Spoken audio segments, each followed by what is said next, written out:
What's up, guys? This week we have UFC Austin, Kattar versus Emmett, and we're here to break down the fights, make some bets and predictions. And yeah, here we go. So Kevin Holland versus Josh Emmett is our main event. What do you guys think about that fight? Wait, no, Calvin Kattar versus Josh Emmett, not Kevin Yeah, Holland versus Josh Emmett. I said Kevin Holland. Yeah. Oh, okay. Wait, I really need to see that back. All right, whatever. Calvin Kattar versus Josh Emmett. Okay. First things first. This one I think is title eliminator. Max Holloway's getting the next title defense, and after he loses, Calvin Kattar, Josh Emmett is up next year. I think most people are going to go for Calvin Kattar. He has a good chin, a good gas tank. He destroyed Giga very, very well. We mixing the wrestling, the striking. Giga didn't really get going. It looks similar to what Max did to him.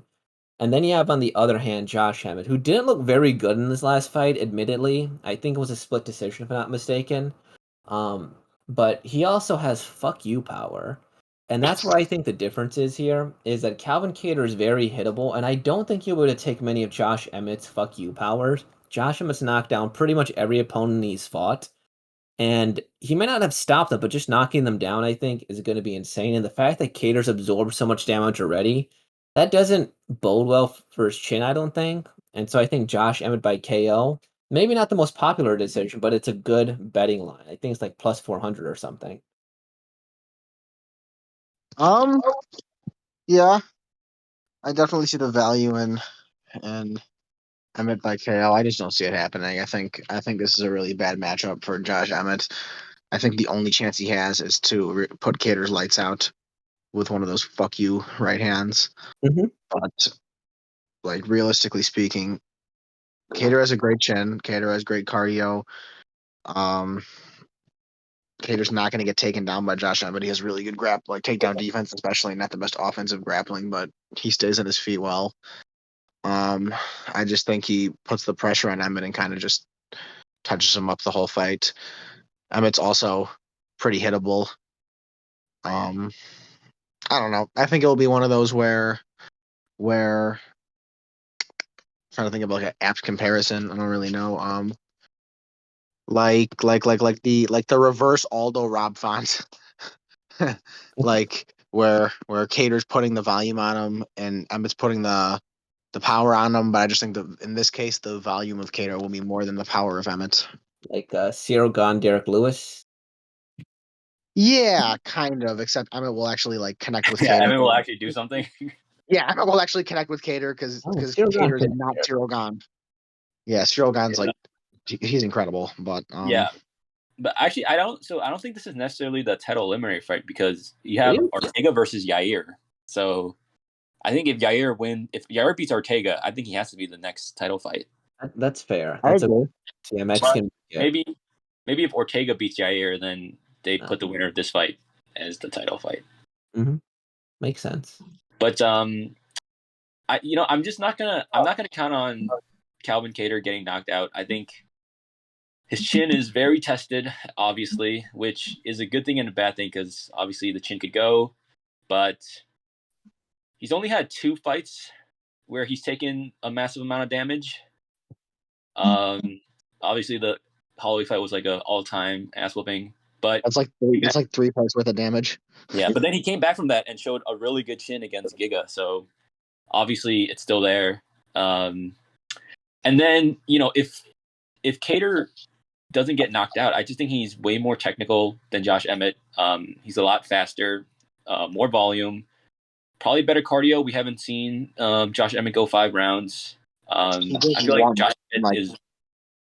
Josh Emmett really relies on his power. He throws a lot of just overhands and hopes to connect with his opponents. And I think Kattar will have slick enough boxing to exploit that, And yeah, I mean, I don't Josh Emmett, he does have really good power and he has knocked down his opponents, but he hasn't really shown the ability to put them away in quite a couple fights. He couldn't put away Danny Ige. Shane Burgos has a really good chin, so he couldn't put him away, but Kattar also has a really good chin, so I just don't see Emmett knocking out Kattar. I like Kattar in this fight. I think that makes sense to have what's his face? Kattar by decision. I just think that I think Calvin. Kattar could knock him out. Kattar could totally knock him out. When's the last time? Oh yeah, he got knocked out. Kattar's good, man. Like he might not have the power, but I think he's very technical and very accurate with his punches. Yeah, I guess. I just think the problem is that he's gonna get hit a lot in this fight. Calvin Kattar does have that bad habit of getting hit a lot, even though he is pretty good on the feet. He's objectively probably a better boxer than Emmett here. I just think that But Emmett has when that distinguishing feature. I was gonna say when you look at the people who hit Cater a lot, it's people who put out like way more volume than Josh Emmett. But look at the people who've hit Kattar. It's Giga Chad didn't really get going because Kattar stuffed him. Good game plan. Max Holloway has no power. Dan Hige has no power. Jeremy Stevens still respectable. Not going to deny Every that. team has power. Yeah, he had good power. Zabit, no real power. Ricardo Lamas, no power. Chris Fishgold, no power. Renato Moicano? Maybe it depends when he fought him. Shane But Burgos. that's the thing, like Cater's facing more like the guys who are hitting Cater are more like output guys than one hit quitter guys. Like I don't think Emmett's gonna find his chin a lot.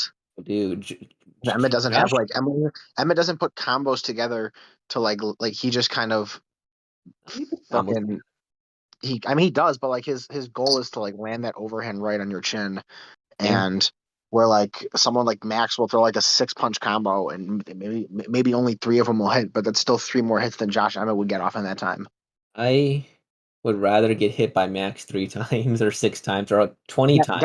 definitely. But when you have 20 things coming at you every fucking 5 seconds, it's a lot hard. But like, I don't know. I don't think Emmett is like Josh said. I think Cater's boxing is just too crisp. I think Emmett's kind of one dimensional with how he sets up his power shots, and I think Cater will be able to avoid it for most of the fight. Maybe he gets caught once or twice. Maybe he gets dropped, but I just think he wins 3 or 4 rounds. Sure. Yeah. Sure. And I mean, I'm not gonna count out Kattar knocking out Josh Emmett too. I think he has the speed advantage. He moves better than Josh Emmett. Josh Emmett has had a ton of injuries. Yeah, but he won on an injury too. Yeah, I know. He's he's really good. I really like Josh Emmett, but I think Kattar's just the better striker, and I don't think Josh Emmett will be able to take down. He might be able to mix it up against Calvin Kattar, but he's not gonna Hold him dominate. down. No. Yeah. Respectable opinions. Yeah. Okay. All right. Yeah, seems like I have a good idea of or we kind of know what we think about that fight. So let's go to the co-main event: Donald Cerrone versus Joe Lauzon. Okay, this is no country for old men. I know we disrespected them a lot on the last time it was here. I want to give them a little bit more respect here. Lauzon knocks out Donald Cerrone first round. No, he is, guys. Joe Lauzon's a fast starter. Donald Cerrone's a slow starter. Donald Cerrone had little cough and ran away. We didn't get to see the honor of Joe Lauzon knocking him out live in person because of that there. He feared us. Yeah. And this is also at 155 when Cowboys' last fight was at 170. So I think this favors Joe Lauzon in a number of different ways. Donald Cerrone is more experienced, but he's also way more damage is a problem, like insanely more damage than him. So, yeah, Joe Lauzon. Actually, I'm actually kind of with Lorenzo on this one. I like Lauzon as a dog. Lauzon has never been particularly overly impressive, but I mean, Cowboy's just so washed. Now he's trying to cut back to 55. Like he hasn't won a fight in forever. I don't think it's his thing. Don't think it's gonna go well for him. I am tempted to not bet at all on it just because like who the fuck knows? Like it's Joe Lauzon versus Cowboy in 2022. Like God himself only knows how this is gonna turn out. But if I was feeling frisky, Lauzon money line, definitely like it. Or Lauzon, I'm sure there's a prop on FanDuel for like Lauzon in the first 2 rounds, or probably some value in something like that. No, I think it's crazy to bet on Joe Lauzon this fight. I think, especially we've kind of learned that it's really hard to bet on people who have really long layoffs, and this is going on 3 years layoff for Joe Lauzon. Like who the hell knows what type of Joe Lauzon we get in this fight. Whereas at least Donald Cerrone's he's been in there. He's been competing. We know he's in the gym. When was the last So time he Morona? he's competed in grappling tournaments. He fought Alex Morono in May of 2021. So About a year. he's more active than Joe Lauzon. And and in between that, he's also competed in a couple of grappling tournaments. So, he's in there. I just don't really know what has Joe Lauzon been doing these last 3 years. We don't know. So, I say this is a stay away personally. I didn't research Joe Lauzon enough to know what he's been doing. To be honest, so. Yeah. I mean, his last fight is 2019. Yeah, I just think the problem is everything you could say can apply to Cowboy. Cowboy's gotten repeatedly brain damaged since Joe Lauzon has taken off. How many fights has Cowboy fought? He's fought 1, 2, 3, 4, 5, 6, 7, 8 fights, and he got brutally knocked out in 4 of them. And so that's why I'm not the most confident in him. Plus, a year layoff, he's going to be rusty in the ring. Like what? That's bad. Okay. Yeah. All right. So next fight we have Tim Means versus Kevin Holland. Take it away, Darmer. You got this. Kevin Holland money line, lock it in, easy money. God bless Tim Means. I mean, I think instead of going over all the ways that Kevin Holland can win this fight, are there really any ways that Kevin Holland will lose this fight? I don't see it. Tim Means he's got to be ancient. He's 38 now. He's really getting up there. And it's just a good matchup for Kevin Holland. He's probably gonna stand and strike with him, and he's probably gonna get pieced up from a distance by Kevin. And yeah, it's after the 2021 that Kevin Holland had, it's pretty clear they're giving him favorable-ish matchups. And honestly, this one's probably even more favorable than Cowboy Oliveira was, and he handled that. So Kevin Holland by rangy kickboxing decision. I have nothing to add for this one. Yeah, I think you covered it pretty good, Dermer. They're giving what's his face, Kevin Holland a layup after a strength of schedule. This is also the division he's going to stay at now. I will give a little bit more respect to Tim Means here because Tim Means is one of those weird fighters that I really, really enjoy. He's also on a 3-fight win streak there. I could see him easily, trying to grapple Kevin Holland and admittedly not doing very well. I wouldn't be surprised if Holland tapped him. I'd be surprised. I think Kevin Holland just knocks him out. That's as simple as that. But Tim Means will give him some weird looks, some things to think about. So maybe around 2 or 3. Not good if you're feeling adventurous. Tim Means has a good chin, so I'm definitely not feeling the Holland knockout, but No, I think he just rangy kickboxes him. You're right, man. He survived the great Bilal Muhammad's massive punches. So I mean, if you can go to decision with Bilal, yeah. I'm pretty sure we could go to decision with Bilal. No. I do think that I'm doing MMA math. Nico Price knocked him out, so Kevin Holland will find the mark, and he won fight real. So that's the only thing I'd say. I mean, I'm not gonna bet a prop on it just because him and my points or knockout are both just totally possible. But Holland money line is a beautiful parlay piece. I'm good. All right. Next fight we have Joaquin Buckley versus Albert Duraev. Drive by WrestleFuck. I want to say drive by WrestleFuck. Buckley is extremely exciting. With that being said, he has the fight IQ of a banana. I don't really see what he does. I assume my first thought when I saw this fight was Buckley is going to gas himself out in the first round trying to knock Duraev into another planet, and then he's probably going to get WrestleFucked for the second and third rounds pretty badly. I don't know. Yeah. Duraev kind of got exposed in that last fight. He looked really bad against Kopilov. Wasn't really able to get the takedowns. I mean, I could see Feel Buckley that. takedowns, and I feel yeah, that for the first round, and then I think Buckley will kind of get tired from trying to knock this fucker out, and then it will just kind of go downhill from there for him. I don't know. I think this is sketchy. I don't mind Buckley here at all. I think he's shown some grappling in his last fight. Obviously, he has the power. I think Duraev's too much. Just given too much respect here. I mean, his last fight, it looked really bad. I mean, I feel like Buckley is consistently given a shitload of respect for that one knockout he had. I mean, he's plus 170 in this matchup. I kind of like I that. don't hate it, but I mean, I'm not gonna bet it. Like, I'm definitely staying away from this fight personally. However, if I had to just pick what I thought would happen, I think Duraev will kind of just wear him out on the ground.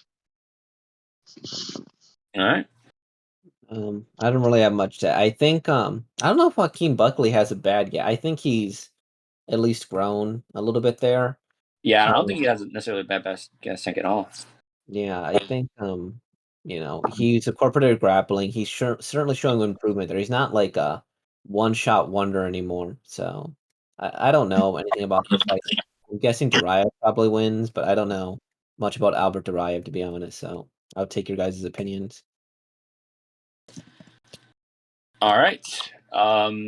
Cool. So next fight, a very, very good fight here. We have Damir Ismagulov versus Guram Kutateladze. Wow. All you, Joe.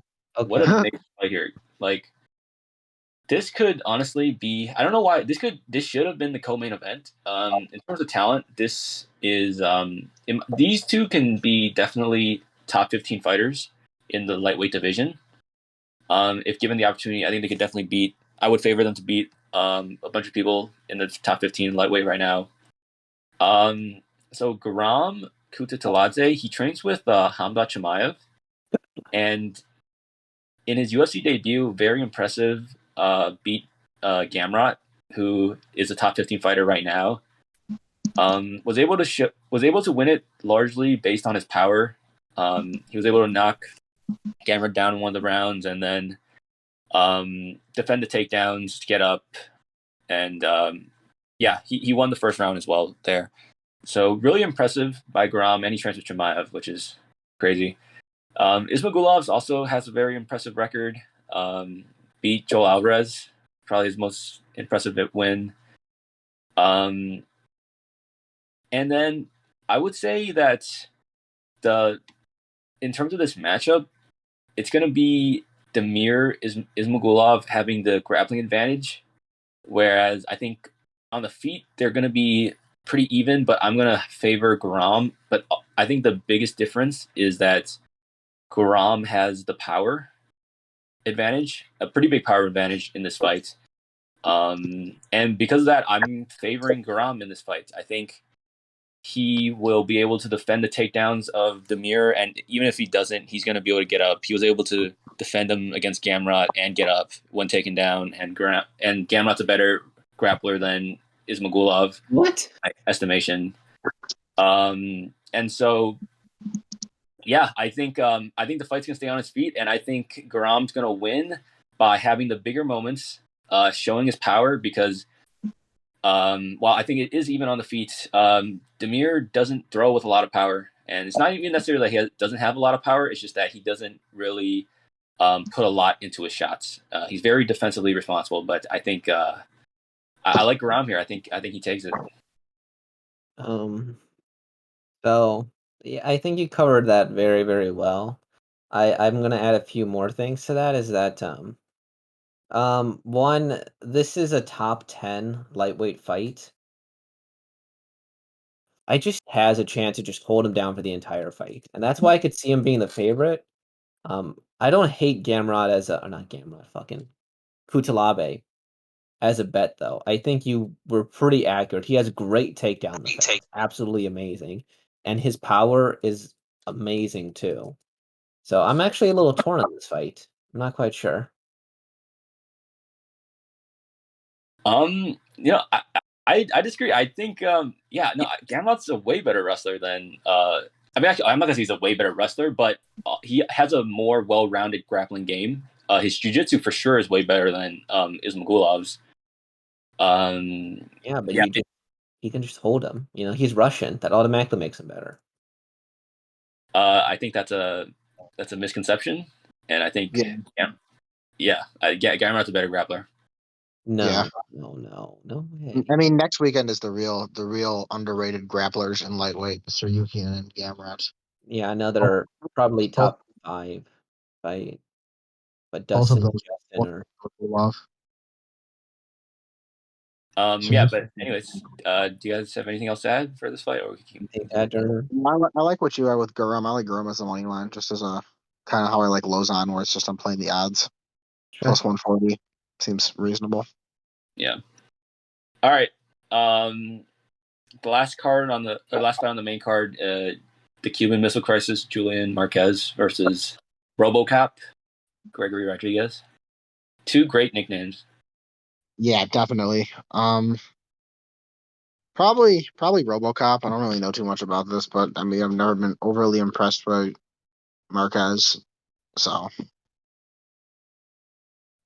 parlay piece Rodrigues. Maybe I'm probably just gonna stay away. I don't know anything about Julian Marquez. Gregory I know. Rodrigues looked really, really good in his last couple of fights. I doubted him for the longest, but he seems to have solid grappling, solid jiu-jitsu, or grappling. I don't know. He seems like a good fighter. I don't know about Julian Marquez. Yeah, he was standing with Petrosian too. Now I remember. Yeah, he was standing pretty decently, held him. I'm actually surprised he lost to Armor Petrosian, but that was a really close fight. It could have gone either way. Yeah. So. Don't know enough about this fight. Didn't do research on it. So, all right, let's just move on. Okay. So in the prelims here, we have for the main event, we have Adrian. The main event of the prelims, we have Adrian Yanez versus Tony Kelley. So let's talk a little bit about this one. Adrian Yanez, I guess a pretty solid prospect in the bantamweight division, although I don't think he gets up there. I think against Randy Costa, that was a fight that really showed a lot about Adrian Yanez, where Randy Costa was really able to light up Adrian Yanez in that first round just by pressuring him and just pumping that jab and just really dominating Adrian Yanez. And then eventually Yanez was able to find his way into the fight. He started pressuring Costa back and then ended up knocking out Costa. But the thing about Tony Kelley is that I actually watched this fight. He also fought Randy Costa, and in that fight, he was the one who was just pressing Randy Costa, and he just never let him get into that fight. Just constant pressure, made it dirty, get in the clinch, and was able to have his way with Randy Costa. And if you just compare those 2 fights, Tony Kelley had a way easier time with Randy Costa than Adrian Yanez did. And I think if he employs that same pressure-heavy, clinch-heavy style, I think he could frustrate Yanez a lot. I don't think Yanez deals well with pressure and potentially get the win. And he's a very heavy underdog, actually. So I'm kind of surprised about that. So I don't know. I kind of like Tony Kelley as an underdog here. I'm going to look at that fight a little bit differently than you did. I think that last fight showed just the heart that Adrian Yanez has, where they fought at an insane pace. They each did over 100 strikes and did there. And I don't know if he destroyed Yanez in the first, but he definitely beat him. It was clear that you would think that Costa would win based on that there. But, Yanez pulled over and he knocked him out in round 2 there. So when it comes to Tony Kelley, the MMA math works, sure, but I've seen him lose to really bad people. Well, maybe bad. He lost to Kai Kamaka the third. Do you remember this is the guy who throws coconuts? No, I don't. Well, figuratively. He was like a pandemic fighter because he fought really often. Oh. And when you lose to a guy like that, I mean, he's in Bellator now. And then when you lose to Kevin Aguilar, and Kevin Aguilar isn't good. I don't know about that there. And when Adrian Yanez beat Davy Grant, I think the world of Davy Grant there.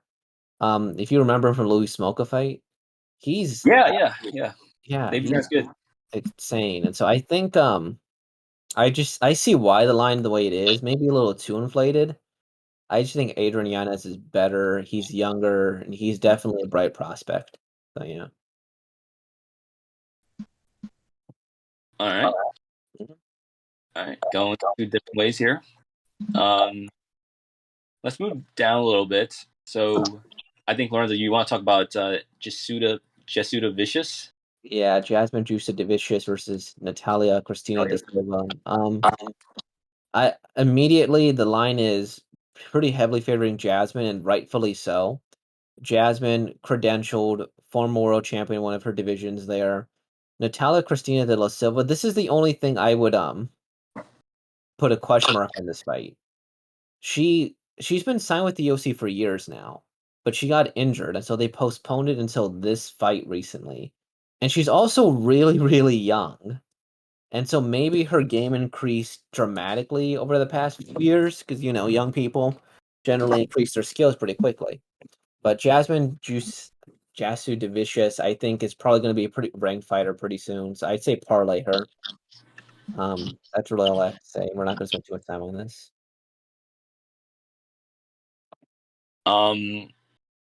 Yeah.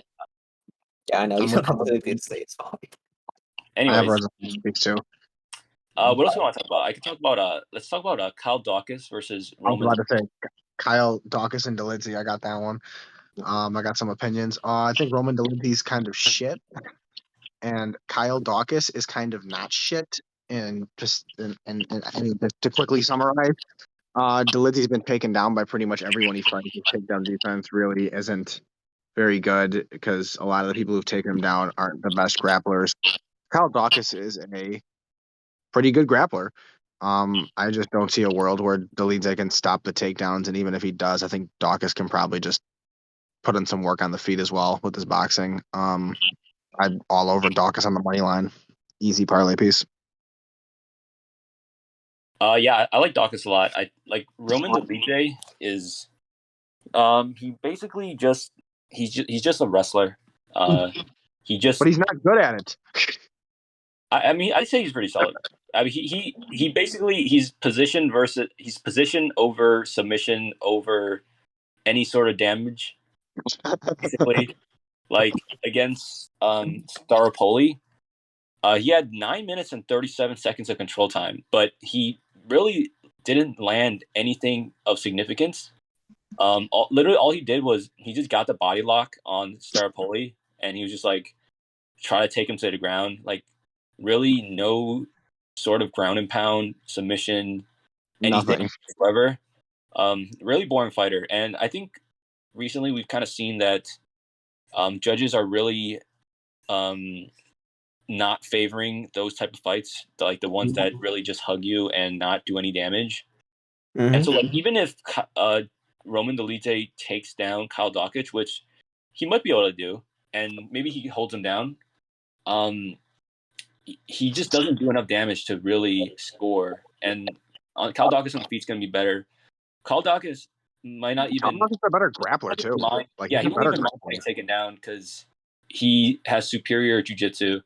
So, yeah, I like Kyle Daukaus here. I think he's better in most areas in this fight, other than like maybe wrestling. Yeah, he's probably worse. He's a worse wrestler than Dolidze. But even like Dolidze's wrestling isn't like imposing. Like he just like and his defensive wrestling is shit. Like his offensive wrestling is good and his defensive wrestling is shit. So if Daukaus like pushes him up against the cage, like he's gonna get taken down. Yeah, maybe. I wouldn't think. I don't think Daukaus would look to take this fight to the ground. I think his best chance is just to keep standing. He's a much better striker. I just don't think he has any threat anywhere. Like he could take him down and try for the ground and pound, or he could just stand the feet and box with him. Like I just don't think Dolidze is a threat to him anywhere. Yeah, Dolidze's not really a threat. Like I said, he just hugs. Like that's really his style. So Yeah, I'm in on Daukaus on this fight. I think, yeah, Dolidze is not a very dangerous opponent. I think Daukaus will be able to use his skill set to beat him. Yep. Sure, sounds Do good. you want to talk about anything else, or do you want to get into our bets? I would say another parlay piece is the other woman's fight, where you favor Gloria de Paula, I believe is her name. Even though she has a worse record, her opponent's only fought. So yeah. Okay. That's it. All right. Let's go into our bets. So, let me go first. So I have a Kattar Daukaus moneyline parlay at -101, putting down 5 units on that. Guram Kutateladze moneyline +140, 3 units on that. Tony Kelley moneyline 2+270, 1 unit down on that, and Joaquin Buckley moneyline +180, 1 unit on that. All right, my turn. Yeah. All right. Number one, we got a Holland and Daukaus parlay, both on the money lines, -119 for that. Gonna throw down 7 units. Okay. And then a couple 1-uniters. Oh shit, my FanDuel closed. Hold on one sec. Okay, since we got a bet on the main event, we're gonna do 1 unit Kattar by points +155. And then give me the Guram money line at +136, 1 unit, and the Lauzon money line at +142, 1 unit. All right. Lorenzo? I have Josh Emmett by KO. It's +470. These are all 2.5 units. Holland, Yanez, Jasmine, Gloria, and a Cody Stamen parlay +282, 2.5. Joe Lauzon by KO, 420. And Kevin Holland by KO, +260. All right. Those are our cold takes. Like, comment, subscribe. Peace out.